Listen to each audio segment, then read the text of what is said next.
আপনার উপরে দায়িত্ব এই কোরআন আল্লাহর কিতাব বিশ্বাস করলেন, এরপরে দায়িত্ব হচ্ছে এই কোরআনুল কারীমের তেলাওয়াত শিখবেন। 2-3 নম্বরে বলতে চাই, শুধু তেলাওয়াত শিখলে হবে না।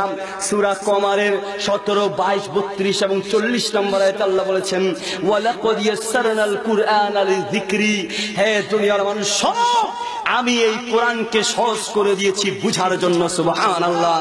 মোহতারাম বন্ধুরা, এই কোরআনুল কারীম পুরাটা বুঝতে পারবেন না, অন্তত নামাজের ভিতরে যা বলছি এগুলো যদি বুঝতাম আমাদের জীবন পরিবর্তন হয়ে যেত।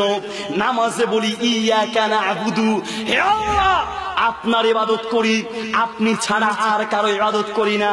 ওয়া ইয়াকা নাস্তাইন, হে আল্লাহ আপনার কাছেই সাহায্য চাই।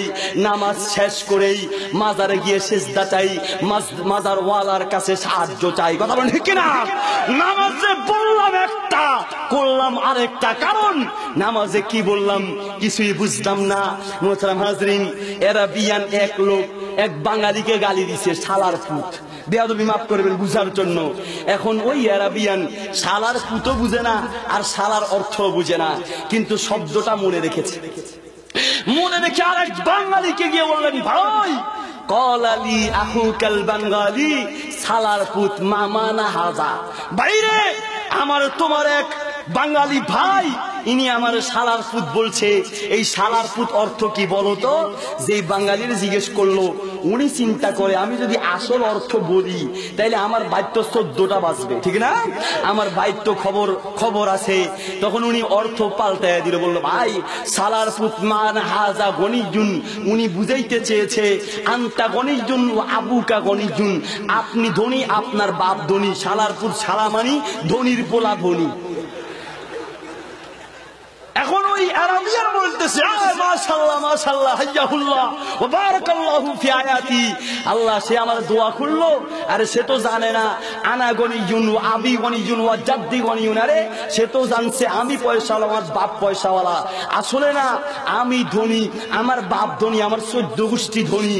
পরের দিন গিয়ে ওই বাঙালিকে বলতেছে, ভাই কুলটাল্লি শালার পুত ওয়ান্তা লা তারামু। আরে তুমি আমার শালার পুত বলছো, তুমি তো জানো না ইন্নি শালার পুত, ও আবি শালার পুত, ও জাদ্দি শালার পুত। আরে তুমি তো জানো না আমি শালার পুত, আমার বাপও শালার পুত, আমার দাদা 14 গোষ্ঠী শালার পুত।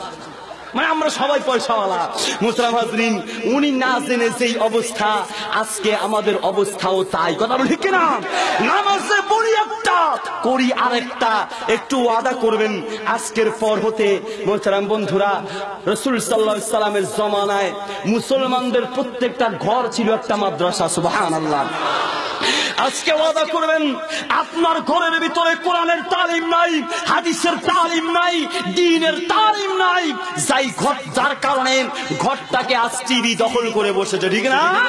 সুতরাং আজকে ওয়াদা করবেন আজকের পর হতে প্রত্যেক দিন রাত্রে 1 ঘন্টা হোক, 1.5 ঘন্টা হোক, আধা ঘন্টা হোক কোরআনের তালিম করবেন ঘরের ভিতরে, হাদিসের তালিম করবেন, দ্বীনি কিতাবাদির তালিম করবেন। রাজি আছেন?